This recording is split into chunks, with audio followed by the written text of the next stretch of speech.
இமாச்சல் பிரதேசத்தில் விபத்தில் மாயமான வெற்றி துரைசாமியை 7வது நாளாக தேடும் பணியானது தொடர்ந்து வருகிறது. விபத்து எப்படி நடந்தது என்பது தொடர்பான டெமோவை செய்து பார்த்து கண்டுபிடிக்கும் பணியில் ஈடுபட்டிருக்கிறார்கள் அதிகாரிகள். முழு விவரங்களை செய்தியாளர் சாலமன் வழங்க கேட்கலாம். சாலமன் வணக்கம். அவர்கள் எந்த மாதிரி டெமோவை செய்து வருகிறார்கள்?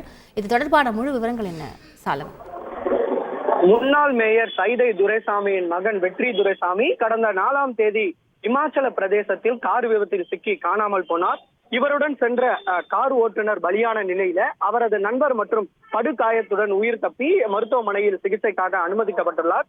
காணாமல் போன வெற்றியை கண்டுபிடிக்கும் நடவடிக்கையில தேசிய பேரிடர் மீட்பு படையினர், இமாச்சல பிரதேச காவல்துறையினர் மற்றும் தனியார் நீச்சல் வீரர்கள் என மொத்தம் 100க்கும் மேற்பட்ட வீரர்கள் தொடர்ச்சியாக தீவிரமாக தேடுதல் பணியில ஈடுபட்டு வருகிறார்கள்.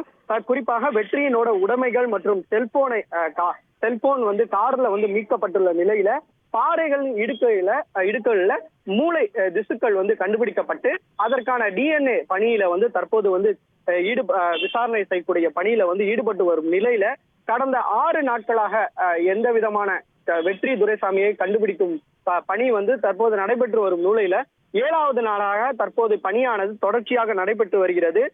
ஸ்கூபா டைவிங் வீரர்கள் உள்ளிட்ட பலர் சுமார் 13 கிலோமீட்டருக்கு அருகில சட்லஜ் நதியில தேடும் பணியில ஈடுபட்டு வரல.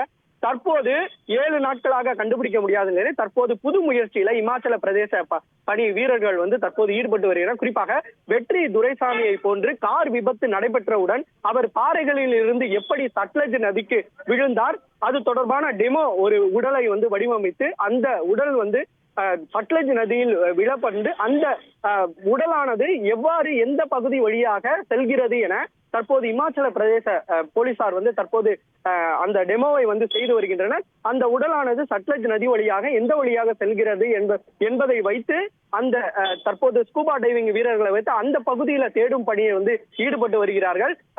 காலை 9 மணி அளவுல இந்த பணியானது தொடர்ச்சியாக டெமோவை வைத்து தற்போது நடைபெற்று வருகிறது.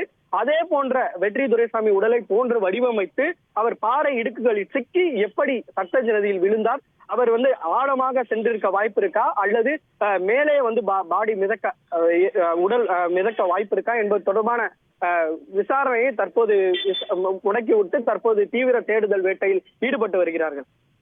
முழு விவரங்களுக்கு நன்றி சாலமன். செய்திகளை உடனுக்குடன் தெரிந்து கொள்ள உடனே சப்ஸ்கிரைப் பண்ணுங்க.